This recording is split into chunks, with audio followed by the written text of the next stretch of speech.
जय श्री राम। नमो नारायण। हर हर महादेव। गुरुवार से नवरात्रि चैत्री नवरात्रि का प्रारंभ हो रहा है। नवरात्रि की 9 अमोघ उपाय जिनमें से किसी एक को भी करने से मनोकामना पूर्ति के साथ साथ भगवती भी प्रसन्न हो जाएगी।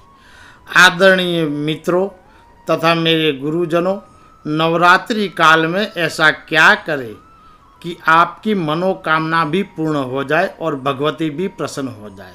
आप लोगों की सुविधा के लिए मैंने यहाँ पर 9 अमोघ उपाय दे रहा हूँ।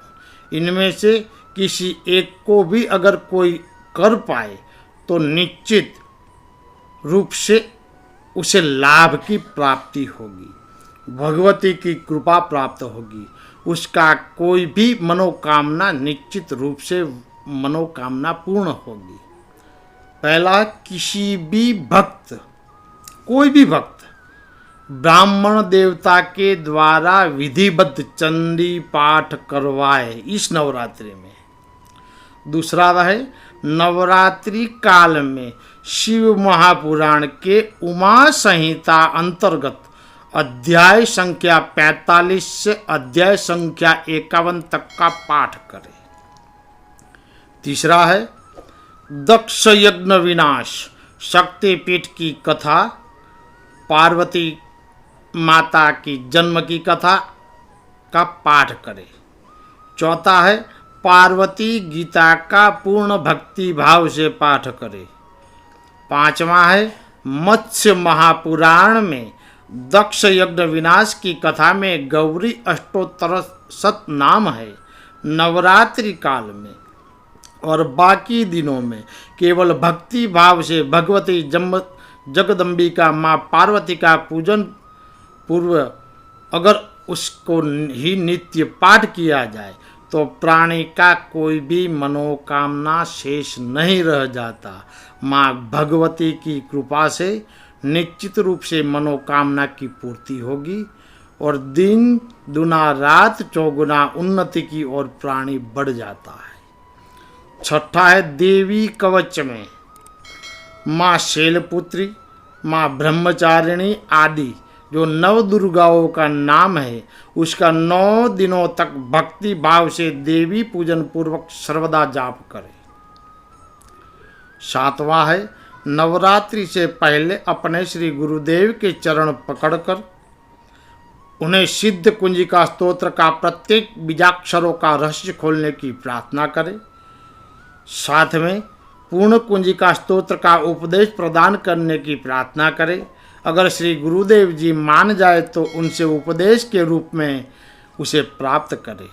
उपदेश प्राप्ति के पश्चात सिद्ध कुंजिका स्तोत्र आपके लिए पूर्ण रूप से जागृत हो जाएगा। 10,000 बार पाठ करने की कोई ज़रूरत नहीं रहेगी, 1,00,000 बार पाठ करने की कोई ज़रूरत नहीं है। स्मरण मात्र से यह कार्य सिद्ध होगा। रहस्य जानने वाला सिद्ध साधक के लिए यह एक कुंजिका स्तोत्र ही पर्याप्त है। 8वां है, आपके जो भी इष्ट देवी है नवरात्रि में उनका ज़्यादा से ज़्यादा सेवा करें। उनको प्रसन्न करने के लिए नवरात्रि में पागल हो जाए, कोई भी तिनका भर का चेष्टा न छोड़े। यंत्र आदि में पूजा करे, ध्यान मंत्र स्तोत्र कवच सहस्त्रनाम सतनाम हृदय स्तोत्र आदि का पाठ करे। बदले में सिर्फ इतना ही मांगे कि हे भगवती, हे जगदम्बिका माता, आप मेरे तथा मेरे परिवार के ऊपर प्रसन्न रहे। 9वां है, भगवती की किसी एक साबर मंत्र को लगातार 4 नवरात्रि तक अगर अनुष्ठान कर दिया जाए तो वही साबर मंत्र जीवन भर के लिए व्यक्ति को नहीं छोड़ता है, व्यक्ति का सारे भर खुद के ऊपर ले लेता है, व्यक्ति का जीवन को बदल के रख देता है। साबर मंत्र में माँ भगवती को जो भी मांगा गया हो व्यक्ति जीवन में उसका कभी अभाव नहीं रहता है। अगर मनोकामना पूर्ति की बात कहा गया हो तो तुम बिना मांगे व्यक्ति की समस्त मनोकामना अपने आप ही पूरी होने लगती है, मानो कि कोई जादू चल रहा हो। और यही सत्य है। विशेष उपाय है, इन सभी उपाय में छोटी छोटी कन्याओं को साक्षात भगवती जानकर मानकर सम्मान देना अनिवार्य है। उनको जितनी सेवा उपहार दे पाएंगे उतना आपके लिए अच्छा रहेगा। मां नवदुर्गा आप लोगों की सारी अच्छी मनोकामनाएं पूर्ण करे। ऐसे ही आशीर्वाद के साथ जय श्री राम, नमो नारायण, हर हर महादेव।